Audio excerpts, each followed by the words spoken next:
نحمدہ ونصلی ونسلم علی رسولہ الکریم اما بعد فاعوذ باللہ من الشیطان الرجیم بسم اللہ الرحمن الرحیم۔ محترم ناظرین، آج آپ سے حدیث مبارکہ کی روشنی میں یہ بات شیئر کرنی ہے کہ اس امت میں مفلس کسے کہا جاتا ہے،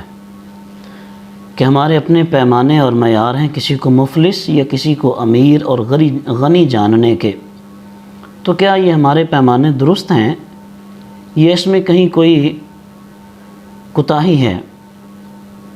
حدیث مبارکہ جس کو امام ترمذی علیہ رحمہ نے سنن ترمذی میں کتاب صفت القیامت والرقاق اس کے اندر آپ نے اس حدیث مبارکہ کو نقل کیا ہے، اور اس حدیث طیبہ کے راوی جناب سیدنا ابو ہریرہ رضی اللہ تعالی عنہ، تو آپ بیان کرتے ہیں اللہ کے پیارے حبیب صلی اللہ علیہ وسلم نے ارشاد فرمایا اتدرون مل مفلس، اے میرے صحابہ کیا تم یہ بات جانتے ہو کہ مفلس کون ہے؟ قالو، صحابہ کرام علیہم رضوان نے رپلائی کیا، انہوں نے عرض کی المفلس فینا یا رسول اللہ صلی اللہ علیہ وسلم من لا درہم لہ ولا متاع، اے اللہ کے پیارے رسول صلی اللہ علیہ وسلم ہم میں سے مفلس وہ ہے کہ جس کے پاس نہ کوئی درہم و دینار ہو اور نہ اس کے پاس کوئی زندگی کا سامان ہو۔ قال رسول اللہ صلی اللہ علیہ وسلم، اللہ کے پیارے رسول صلی اللہ تعالی علیہ وسلم تصحیح فرماتے ہیں، صحابہ کرام علیہم رضوان نے جو جواب دیا تھا اگر وہ جواب درست ہوتا تو کریم آقا ارشاد فرماتے نعم، ہاں تم صحیح کہتے ہو کہ مفلس یہی ہے، لیکن آپ نے ارشاد فرمایا المفلس من امتی من یاتی یوم القیامت بصلاتہ وصیامہ وزکاتہ۔ اے میرے صحابہ یہ بات اپنے کان کھول کے غور سے سن لو، میری امت میں مفلس وہ ہے کہ جو قیامت کے دن اس حال میں آئے گا کہ اس کے پاس نمازیں بھی ہوں گی، اس کے پاس روزے بھی ہوں گے اور اس کے پاس زکوٰۃ بھی ہوگی، یعنی وہ اس دنیا میں نماز کا اہتمام بھی کرتا رہا، روزوں کا اہتمام بھی کرتا رہا اور زکوٰۃ بھی دیتا رہا، نہ اس نے نماز کے اندر کوتاہی کی، نہ روزوں کے اندر غفلت کا شکار ہوا، اور نہ ہی زکوٰۃ دینے میں اس نے کسی قسم کے بخل کا مظاہرہ کیا۔ ویاتی، اور اس کے ساتھ آپ نے ارشاد فرمایا قد شتم ھذا وقذف ھذا واکل مال ھذا وسفک دم ھذا وضرب ھذا، کہ جہاں اس کے پاس عبادات کی کثرت ہے اس کے ساتھ ساتھ اس کے معاملات کے اندر بڑی کوتاہی تھی، معاملات میں وہ انسان فیر نہیں تھا، اس کی زبان سے لوگوں کو گالیاں بھی جاتی رہیں، وہ اپنی زبان سے سب و شتم کرتا رہا، لوگوں کو گالیاں دیتا رہا، لوگوں کے اوپر جھوٹی بہتان بازی کرتا رہا، تہمتیں لگاتا رہا اور لوگوں کا مال ناجائز طریقے سے کھاتا رہا اور لوگوں کا خون بہایا اس نے اور کسی کو مارا ہوگا۔ اب آپ ناظرین کرام خود سے ذرا اس حدیث طیبہ کے ضمن میں اپنی اپنی حیثیت کا جائزہ لیں، اپنے اپنے اعمال کا محاسبہ کریں۔ آپ دیکھیں کہ ایک طرف نمازوں کی کثرت ہے، روزوں کی کثرت ہے، زکوٰۃ کی ادائیگی کے اسباب بھی ہیں، نیکیاں اس کے پاس عبادات کے اعتبار سے تو بہت ہیں، مگر معاملات کے اعتبار سے وہ شخص انتہائی ناکام اپنی زندگی گزار کے گیا ہے۔ انسان کی زبان دوسرے کے لیے خیر اور بھلائی کا سرچشمہ ہونی چاہیے۔ المسلم من سلم المسلمون من لسانہ و یدہ، مسلمان وہ ہے کہ جس کی زبان اور جس کے ہاتھ سے دوسرے مسلمان محفوظ رہیں، یہ کرائیٹیریا ہے ایک مسلمان کا۔ مسلمان ہونے کے ناطے نمازیں، روزے، زکوٰۃ اور دیگر عبادات اپنی جگہ پہ ہیں، لیکن اگر انسان یہ ساری عبادات پورے اہتمام کے ساتھ کرتا ہے مگر اس کے معاملات انسانوں کے ساتھ درست نہیں ہیں، انسانوں کے ساتھ اس کی بول چال، معاملات، لین دین، اس کے اندر وہ انسان فیئر نہیں ہے، تو وہ انسان کامیاب نہیں ہے۔ کریم آقا صلی اللہ تعالیٰ علیہ وسلم اس بندے کی زندگی کا دوسرے اسپیکٹ، دوسری جہت آپ بیان فرماتے ہیں کہ اس نے کسی کو گالی دی ہوگی، کسی کے اوپر اس نے کوئی جھوٹا الزام لگایا ہوگا، کسی کا ناجائز مال کھایا ہوگا، کسی کا خون بہایا ہوگا، اور کسی کو اس نے ویسے مارا پیٹا ہوگا۔ گویا نہ اس کی زبان سے انسان محفوظ رہے، نہ اس کے ہاتھ سے محفوظ رہے، اور نہ معاملات میں اس سے باقی اس سے متعلق جتنے لوگ تھے وہ محفوظ نہیں رہے۔ تو جب وہ اللہ تبارک و تعالیٰ کی بارگاہ میں اپنی نمازوں و عبادات کی کثرت کے ساتھ وہ جائے گا، اور دوسری طرف اس کی زندگی کے معاملات کا یہ حال ہوگا، تو کریم آقا صلی اللہ علیہ وسلم ارشاد فرماتے ہیں پھر اس کو بٹھا لیا جائے گا، پھر اس کو بٹھا لیا جائے گا اللہ تبارک و تعالیٰ کی بارگاہ میں۔ اب جس کو اس نے گالی دی، جس کا ناجائز مال کھایا، اور جس شخص پہ اس نے کوئی جھوٹا الزام لگایا، کسی کا خون بہایا، کسی کو اس نے مارا، وہ سب کے سب اللہ تبارک و تعالیٰ کی بارگاہ میں پہنچ جائیں گے اور جا کر اس کے خلاف اپنا حق طلب کریں گے۔ اب جو ساری زندگی درہم و دینار بنانے پہ لگا رہا، مال کی کثرت پہ بڑا گمنڈ اور غرور کرتا رہا،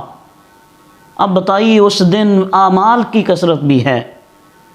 عبادات کی بہتات بھی ہے، اس کے پاس نیکیوں کا ذخیرہ بھی ہے،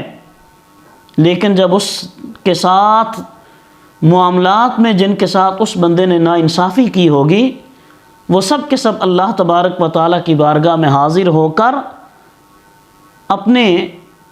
انصاف کے لیے اللہ تبارک و تعالیٰ کی بارگاہ میں التجا کریں گے۔ اللہ رب العزت کے پیارے محبوب صلی اللہ تعالیٰ علیہ وسلم ارشاد فرماتے ہیں پھر کیا ہوگا؟ جو دنیا میں اس سے ستایا گیا، جب وہ اپنا مطالبہ لے کے آئے گا، اللہ تبارک و تعالیٰ اس کی نیکیوں میں سے جس کے ساتھ اس نے جتنی ناانصافی کی اور ظلم کیا، ان لوگوں کو اس کی نیکیاں اللہ تبارک و تعالیٰ عطا فرما دے گا۔ نیکیوں کا ذخیرہ اور کثرت لے کے گیا تھا، جب وہاں پہنچا تو سب نیکیاں لوگوں کے اندر تقسیم ہو گئیں، لوگوں کے اندر اس کی نیکیاں بانٹی گئیں۔ غور کریں کتنا بدقسمت انسان ہے، تہجد بھی پڑھتا رہا، اشراق اور چاشت بھی پڑھتا رہا، اوابین بھی پابندی سے ادا کرتا رہا، فرائض، واجبات، نوافل میں کوئی کوتاہی نہیں کی، لیکن معاملات میں لوگوں کے ساتھ اس نے انصاف نہیں کیا۔ اب وہ جو نیکیوں کا انبار اور ذخیرہ لے کر گیا تھا، اللہ تبارک و تعالیٰ اس کی نیکیاں باقی لوگوں میں تقسیم فرما دے گا، حتیٰ کہ نیکیاں ختم ہو جائیں گی، لوگوں کے حق اس کے اوپر ابھی باقی ہوں گے۔ اللہ تبارک و تعالیٰ باقی لوگوں کے گناہ اس کے نامہ اعمال میں ڈال دے گا۔ جہاں پہ اس کا نامہ اعمال نیکیوں سے بھرا ہوا تھا، اب وہ نیکیاں لوگوں میں تقسیم ہو گئیں، اب لوگوں کا حق ابھی بھی باقی ہے، تو لوگوں کے گناہ اٹھا کر اس کے ذمہ ڈال دیے جائیں گے، ثم طرح فی النار، اور پھر اس کو دوزخ میں ڈال دیا جائے گا، العیاذ باللہ تعالی، العیاذ باللہ تعالی۔ محترم ناظرین، یہ حدیث طیبہ بڑی واضح ہماری زندگی کی لائن آف ایکشن کو سیدھا کرنے کے لیے بڑی اہمیت کی حامل ہے۔ اللہ تبارک و تعالیٰ اور اس کے پیارے محبوب صلی اللہ تعالیٰ علیہ وسلم نے ہمیں جو تعلیمات عطا فرمائی ہیں، وہ تعلیمات نہ صرف اس دنیا کے لیے بلکہ آخرت کے لیے بھی ہماری نجات اور ہماری بخشش کا ذریعہ ہیں۔ آپ ذرا اپنے ارد گرد نظر دوڑا کے دیکھیے، بظاہر لوگ آپ کو حاجی اور نمازی نظر آئیں گے، معاملات میں جو 10 روپے کی چیز ہے وہ آپ کو آپ کی مجبوری سے فائدہ اٹھا کر وہ آپ کو 100 روپے کی دیں گے، پھر بھی وہ حاجی صاحب ہیں، پھر بھی وہ نماز پڑھنے کے لیے جاتے ہیں، زکوٰۃ بھی دیتے ہیں، صدقہ و خیرات بھی دیتے ہیں۔ آپ دور نہ جائیے۔ اب یہ جو کرونا کی وبا ہے، آپ دیکھیں ہینڈ سینیٹائزر، اس کی قیمت کہاں سے کہاں پہنچ گئی۔ وہی چیز پہلے بھی بکتی تھی مارکیٹ میں۔ میڈیسن کو آپ لے لیں، جو آپ میڈیسن 100 روپے کی لیتے تھے وہ آپ کو 1000 روپے کی ملتی ہے۔ ماسک لے لیں آپ، 10 روپے کا ماسک آپ کو 100-150 روپے کا ملتا ہے۔ باقی جو ضروریات زندگی کی اجناس ہیں، فروٹس ہیں، سبزیاں ہیں، ہر چیز کی جو قیمت ہے وہ آسمان سے باتیں کرتی ہے۔ پھر بھی وہ حاجی صاحب ہیں، پھر بھی وہ 5 وقت کے نمازی ہیں۔ ایک طرف انہوں نے اپنی چھری تیز کر کے رکھی ہے، دکان کے باہر بورڈ لگا وقفہ برائے نماز۔ وہ بندہ جس نے اپنے چہرے پہ سنت مصطفیٰ کریم صلی اللہ علیہ وسلم بظاہر سجائی ہوئی ہے، وضع قطع کے اعتبار سے بڑا مومن نظر آتا ہے، لیکن وہ ہیرا پھیری میں اگر وہ باز نہیں آتا ہیرا پھیری سے تو یہ اس کی صورت مومنانہ اس کو کوئی فائدہ نہیں دے سکے گی، مسلمانوں کی وضع قطع اس کو کوئی فائدہ نہیں دے سکے گی۔ بدقسمتی سے اس کی نمازیں، اس کی عبادات اور دیگر اس کے جو اعمال صالحہ ہیں گویا وہ کسی کے لیے کر رہا ہے۔ کریم آقا صلی اللہ علیہ وسلم ارشاد فرماتے ہیں میرے صحابہ، یہ مفلس ہے، یہ مفلس ہے، وہ مفلس نہیں ہے جس کے پاس درہم و دینار نہیں ہے، جس کو تم اپنے عرف عام میں غریب کہتے ہو، جس کے پاس مال و اسباب نہیں ہیں، اپنی ضروریات بڑی مشکل سے پوری ہوتی ہیں، وہ مفلس نہیں ہے، یہ مفلس ہے۔ عبادات بھی کرتا ہے، نیکیاں بھی کرتا ہے، اعمال صالحہ بھی کرتا ہے، لیکن کسی کے لیے زبان سے بد اخلاقی بکتا ہے، لوگوں کے ساتھ بڑی بری طرح پیش آتا ہے۔ آپ ذرا جائیں مارکیٹ میں جا کر دیکھیں ارد گرد لوگ، آپ بات کریں بھائی یار کوئی اس کا جائز اس کی قیمت لگا لو، تو ایسا آپ کو سخت لہجے میں جواب دے گا کہ لینی ہے تو لو ورنہ جائیں اپنا کام کریں۔ یہ ہے مومنوں کا، مسلمانوں کا، پاکستانیوں کا کردار ہمارے ساتھ، ناجائز انسان کی مجبوریوں سے ناجائز فائدہ اٹھانا۔ کیا آپ سمجھتے ہیں کہ اس میں کسی یہودی لابی کا کوئی اس میں قصور ہے؟ کہیں ہمارے بارڈر کے پار سے ہندوستان کی فوج ہی ہمارے ساتھ کرتی ہے؟ یہود و ہنود نے یہ چالیں ہمارے ساتھ چلی ہیں، ہماری سبزیاں انہوں نے مہنگی کر دی ہیں، ہمیں جو ضروریات زندگی کی چیزیں ہیں وہ انہوں نے ہمارے لیے مہنگی کر دی ہیں۔ خدا کا خوف اٹھتا چلا جا رہا ہے۔ بندگان خدا، کریم آقا صلی اللہ علیہ وسلم ارشاد فرماتے ہیں مفلس وہ ہے،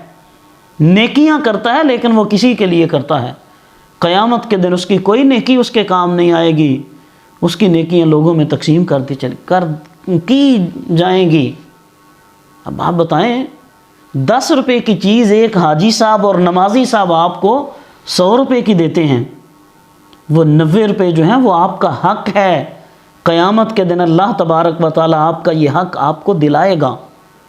اور ان حاجی صاحب کو دینا پڑے گا، وہ جو اپنی اس گلے والی کرسی پہ بیٹھ کے تسبیحات پڑھتے رہتے ہیں، سورہ یاسین سے اپنے کام کا آغاز کرتے ہیں۔ بندگان خدا آپ جتنا مرضی کریں، لیکن جب آپ انسانوں کے ساتھ معاملات کو فیر نہیں کریں گے، انسانوں کے ساتھ اپنے معاملات درست نہیں کریں گے، انسانی ہمدردی آپ کے دل میں پیدا نہیں ہوگی، انسانیت کا جذبہ پیدا نہیں ہوگا، تو آپ کی کوئی نیکی آپ کو فائدہ نہیں پہنچا سکے گی۔ مفلس ہے وہ بندہ، بدقسمت ہے وہ انسان، نیکیاں بھی کرتا ہے، کثرت سے عبادات بھی کرتا ہے، تسبیحات بھی پڑھتا ہے،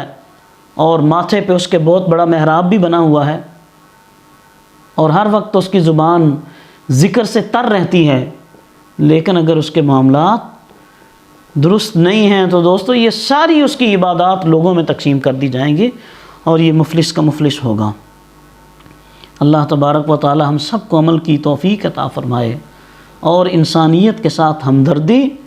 اور انسانیت کے ساتھ محبت کے جذبات اللہ کریم ہم کو عطا فرمائے، اور کریم آقا صلی اللہ علیہ وسلم کی مبارک سنتوں پہ عمل کرنے کی توفیق عطا فرمائے۔ تو دوستو آپ نے ان ایام میں خاص طور پہ ایک تو جہاں پہ نماز کی پابندی کرنی ہے، لوگوں کے ساتھ اپنے معاملات کو درست کرنے کی کوشش کریں، استغفار کی کثرت کریں، درود پاک کی کثرت کریں، اللہ تبارک و تعالی خیر ہی خیر فرما دے گا۔ اللہ کریم ہم سب کی عبادات کو اپنی بارگاہ میں قبول فرمائے، اور بحیثیت انسانوں کے ساتھ اللہ کریم ہم سب کو ہمدردی کرنے کی توفیق عطا فرمائے۔ وما علیہ الا البلاغ المبین۔